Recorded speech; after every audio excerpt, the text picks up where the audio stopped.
On the eve of the next generation of consoles launching, and much comment around the lack of launch titles, or at least strong launch titles for both platforms, I decided it was time to go back on something that was a PlayStation 4 launch title, although it didn't make launch. I wonder if it was time to apologise to Driveclub.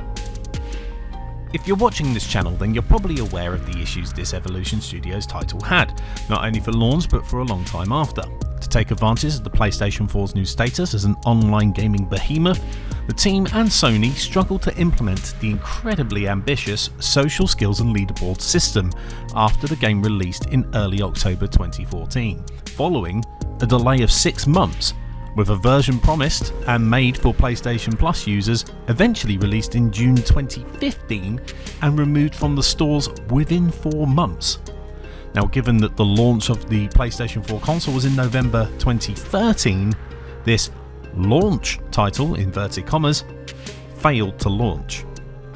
If you want to know more, you can listen to an incredibly good interview with the lovely boys at Time Extend, where they interview game director Paul Rushaniski for all of the stories of Evolution Studios and this game's, sadly, development hell. However, back in the time of October 2014, I was a full-time games journalist and I had this game for review. I left this review for a good 45 days at least before committing to my comments because I wanted to give this game a chance to patch its multiplayer support to get itself over the line. But in November 2014, I eventually wrote this. Driveclub is a game based for a stage that Sony and Evolution Studios has failed to provide. At its core, it's a middling arcade racer with very little to offer, but with graphical excellence to keep you on its road to see how its multiplayer social element comes up.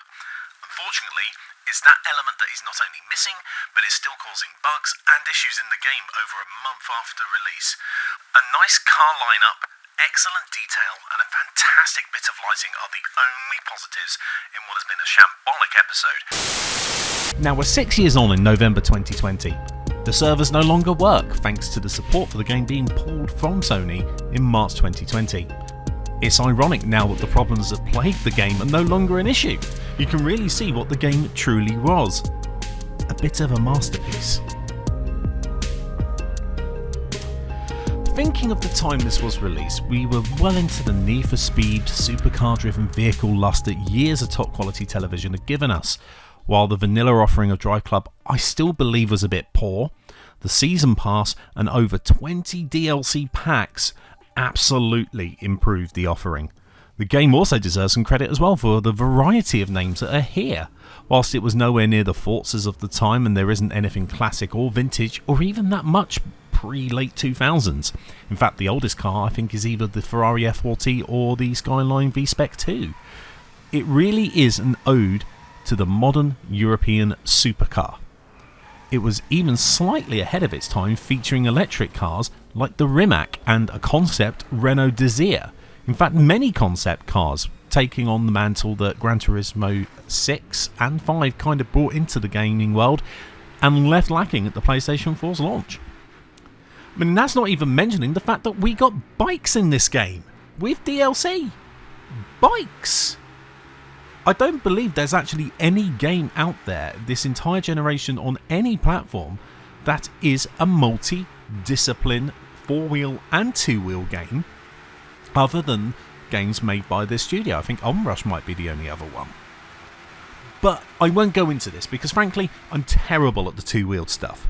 But in total, the game ended up with 134 vehicles. An incredible effort from Evolution Studios, who sought to repair some of the damage the launch of the game had caused. And they did that very well. I will, however, stand by some of the issues that I had when the game launched. Photorealism in car games is now very achievable, even in 2014. The cars look fantastic, but in cockpit the sound can be dampened a bit too much, losing the experience of that engine noise.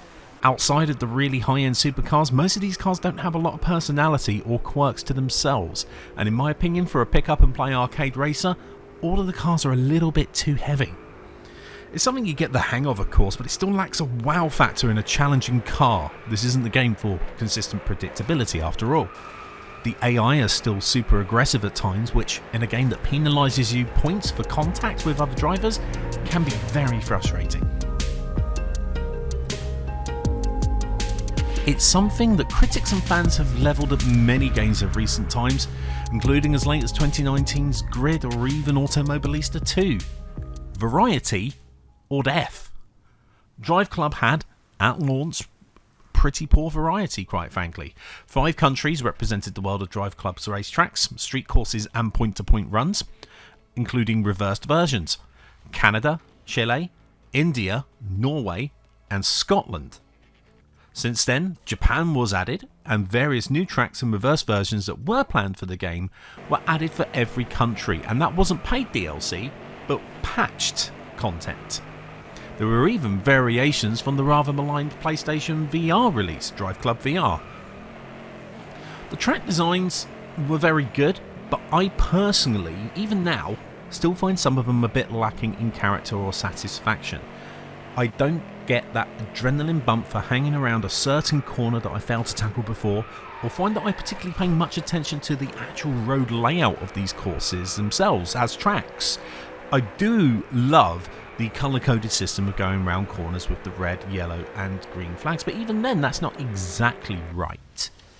In fact, as courses, I'd probably say there's a couple I hate, especially given the freestyle nature gameplay. To achieve targets like drifting or lap times, a trait that now carries on into the work of the post-Evolution Studios titles. But for the tracks, and for everything else, there is one rather large saving grace. Good! This game is still gorgeous. Even now. Even in the 4K HDR world we live in, it's incredible. Why didn't this get a HDR bump? Why didn't this get a PlayStation 4 Pro enhancement to 60 FPS? Why? Other than that it would probably have made Gran Turismo look like soft putty by comparison. The game's graphical fidelity was never in doubt though, even at 1080p, and the way the tracks pop with colour, the cars shine, the sense of speed whatever you are in, it is all just sublime, even at 30 frames per second. But eventually, we got an update that promised a lot and very much delivered. Weather. Vast options of dynamic weather, from snow to rain and thunderstorms, planned weather, time lapses. This part of the video that you're about to see might well suffer the YouTube compression crush, but this is simply stunning. There is not a single game released in this generation of consoles that looks this good. Even now, the closest is probably Forza Horizon 4, and even then, only when it's performing on the top end of the Xbox consoles, and even then, it still can't match the weather effects and the environmental effects of this game. But here's something incredible that the game does not get enough credit for, and that is exceptional replays, a very good photo mode, and incredible optimization.